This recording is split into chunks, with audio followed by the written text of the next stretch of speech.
زمن ويان الصممه ويان النابلموته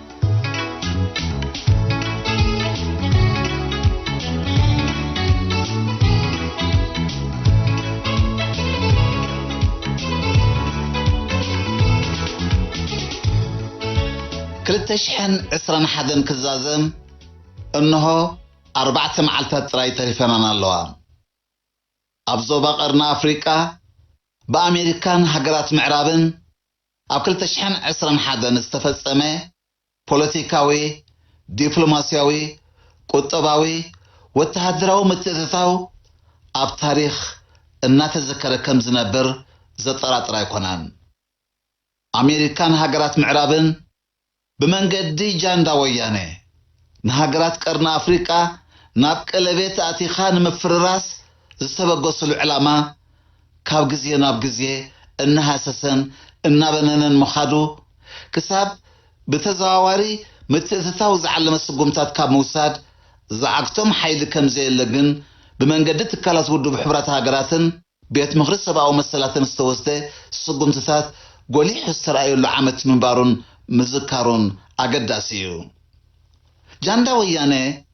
نامريكان هجرات معرابن تأمامينو قبل علي هجرات قرن أفريقيا قولل نمخوان بواقعي واتمنسيات تقراي زكاية دوكوينات كم تزحسب زيكونه سلقن قريشتن أتريفو كاب حلناتهم تبدلتي زدمس صحي لفصهم يلان قدامي جاندا ويانه نئز السمين أتكعو نتم للعسر عمتات اب تقراي زنبرو وتهدرات موتات قسلاتن مروخاتن كقبر من كله كاب هزب تقراي استوهابو ألوتاوي قبر ملسي أين بران كالاي منقستي أبوش تكرت سامنتات نخونتات كأيرو نتز سنحي من محدار تقراي بقزياو من محدار تكيو نايماي مرخبتات إلكتريك أقلقلتات كم زغصل مسقبره كم تكالات عنا تمرتي بانك مسبق آقسي هزبو تقراي سروع رديات زرخبالو بايتا مستطاطحي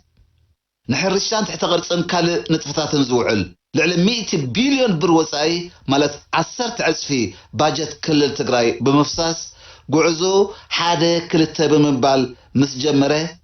نسناي تقبار منبارو ايتسقرمن سالساي اتم حزب تግራይ بدحريت تمخليو بزغبرز نبره وديت زتمسطو منግስት አሜሪካን ሀገራት ምዕራብን በመንገድ እኽል ረድኤትን ሓገዝን ጃንዳ ወያኔ ዳግማይ ንምብርባሩ ካብ ውዲት ናብ ውዲት ተሰጋጊሮም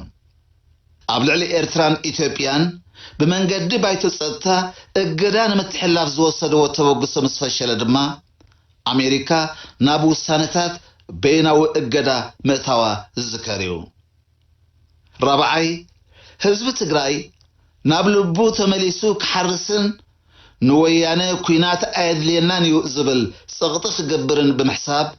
حاليثات فدرال ايتوبيا نزوسدو بيناو تخصدو ناي مبال سقومتي بممزماز نابكلات عفرن امحران قطتاو كوينات بمقواج نا امريكان هاجرات معرابن تسفاز سنقن كساب شواروبيت استبصحلو مدرخات كم زنبرن مسن ذكر دغول بحريات ويانن حزب تግራይን كغاد عدل زفتره منبارو ايرسعن حمشاي امريكان هاجرات معرابن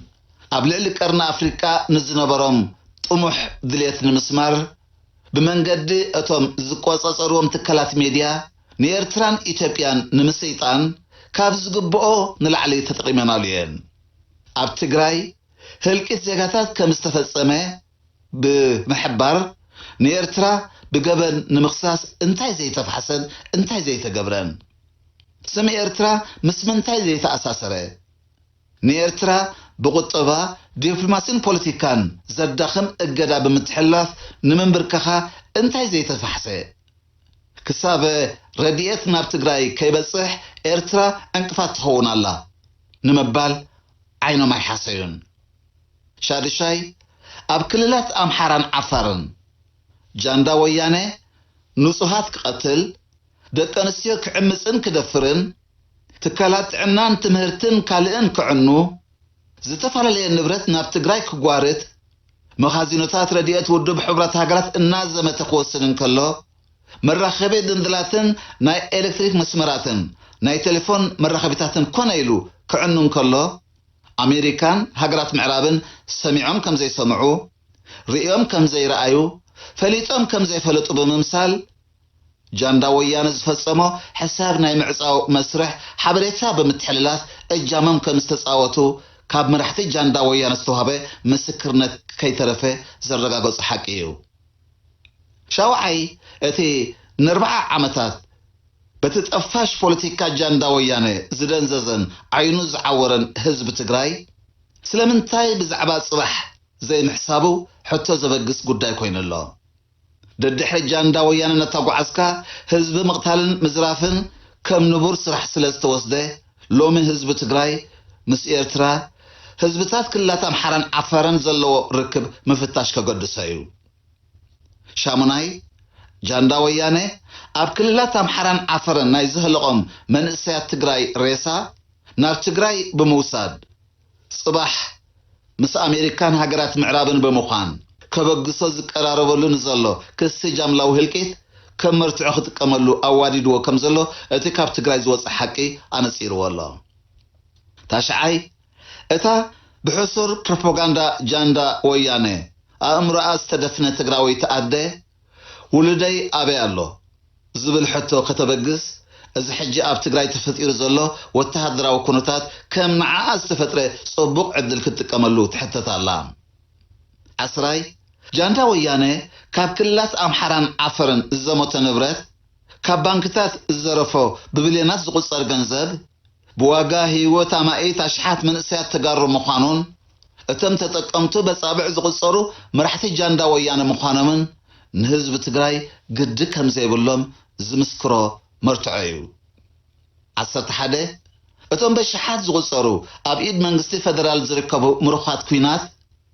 ጽባሕ ንዝረኣይዎ ዘጋጠሞም ምስ ዘርዘሩን ምስ ተንተኑን ንህዝብታት ክልላት ኣምሓራን ዓፋርን ብኸመይ ምቕሬታ ክሓቱ ሕጂ እውን ኣሜሪካን ሃገራት ምዕራብን ገና ንህዝቢ ትግራይ ብመንገዲ ጃንዳ ወያነ ናብ ሓዊ ኣእትዮም ድሌቶም ክውድ ንምግባር ካብ ዝተበገሱሉ ዕላማ ከም ዘይምለሱ ህዝቢ ትግራይ እቲ ሓቂ ክበርሃሉ ይግባእ። ጃንዳ ወያነ ኣዲስ ኣበባ ኣትዩ መንግስቲ ፍሪሱ ብወያነ ዝምራሕ መንግስቲ ተመስሪቱ ብተመሳሳሊ ንኤርትራ ደምሲሱ ንሶማል ረሚሱ ናይ ገለ ውሕዳት ደቂ ትግራይ ረብሓ ክሳብ ዘማልእ ኩሉ ትግራዋይ ንሞት ከም ዝተፈርደ ክፈልጥ ኣለዎ። ህዝቢ ትግራይ ካብ ናይ ትማሊት ተግባራት ወያነ ተገንዚቡ ተበራቢሩን ደጊም በቃ ክብሎምን ምስ ኣሕዋቱ ኢትዮጵያውያን ክስለፍን ይግባእ። ኣሜሪካ እንሆ ንኢትዮጵያ ካብ 1 ጥሪ 2022 ጀሚራ ካብ ኦጎዋ ብምስራዝ ነቲ ዓመታዊ እትረኽቦ ዝነበረት $380 ሚልዮን ካብ ቀረጽ ናጻ ዕድል ብምስራዝ ብቁጠባ ንምሕነቓ ተበጊሳላ። ገና እውን ኣብ ትግራይ ጃምላዊ ቅትለት ከይፍጸም ብዝብል ምኽንያት ንኤርትራን ኢትዮጵያን እናኸሰሰት ጃንዳ ወያነ ንኻልእ ኩናት ከም ዝዳሎ ኣብ ምግባር ተጸሚዳ ከም ዘላ ካብ ዝተፈላለየ መራኸቢታት ዝወፅእ ሓበሬታ ዘቃልዖ ዘሎ ሓቂ እዩ። ኣሜሪካን ምዕራብን ሕጂ እውን ናብ ትግራይ እኽሊ ረድኤት ክጓዓዓዝ መብራህትን ቴሌፎንን ናይ ባንክን ካልእን ህዝባዊ ኣገልግሎታት ናብ ዝነበሮ ክምለስ ናይ ድሮንን ኣየርን መጥቃዕቲ ክቋረጽ ኣብ ትግራይ ዝተፈጸመ ጃምላዊ ቅትለት ዝምርመር ጉጅለ ክኢላታት ከነእቱ ዝብልን ካልእን ጽቕታት ካብ ምግባር ኣይተቆጠቡን። ትካላት ሚድያ ኣሜሪካን ኤውሮፓን ብኣንጻርቲ ንኣዲስ ኣበባ ከኣቱ ቀሪቡ ዘሎ ዝብልኦ ዝነበራ ጃንዳ ወያነ ምእንቲ ሰላም ስልታዊ ምንስሓብ ገይሩሎ እሞ ክምስገን ይግብኦ እናበላ ብስዕረት ንዝተደወነ ምስሉ ክመልሳ ኣብ ምኩሓል ተጸሚደን ከም ዘለዋን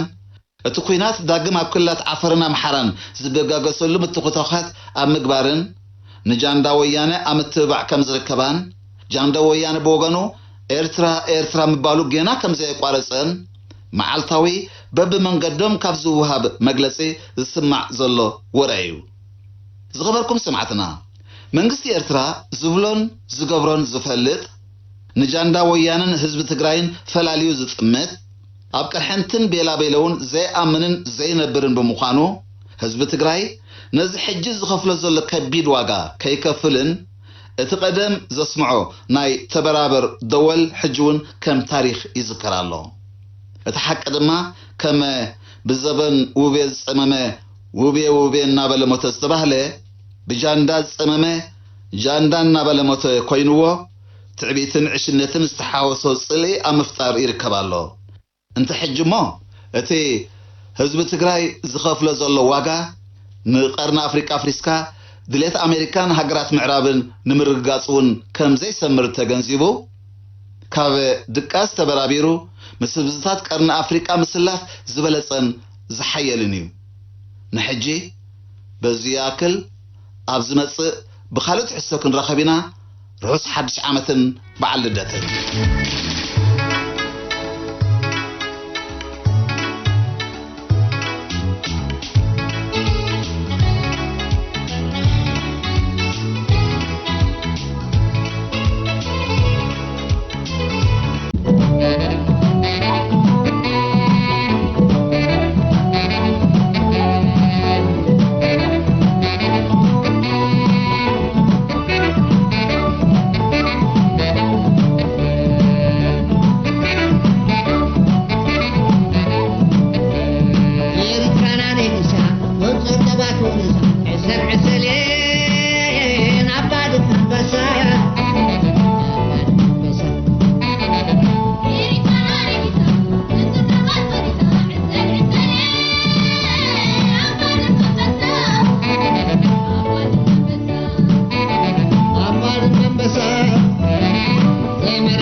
America,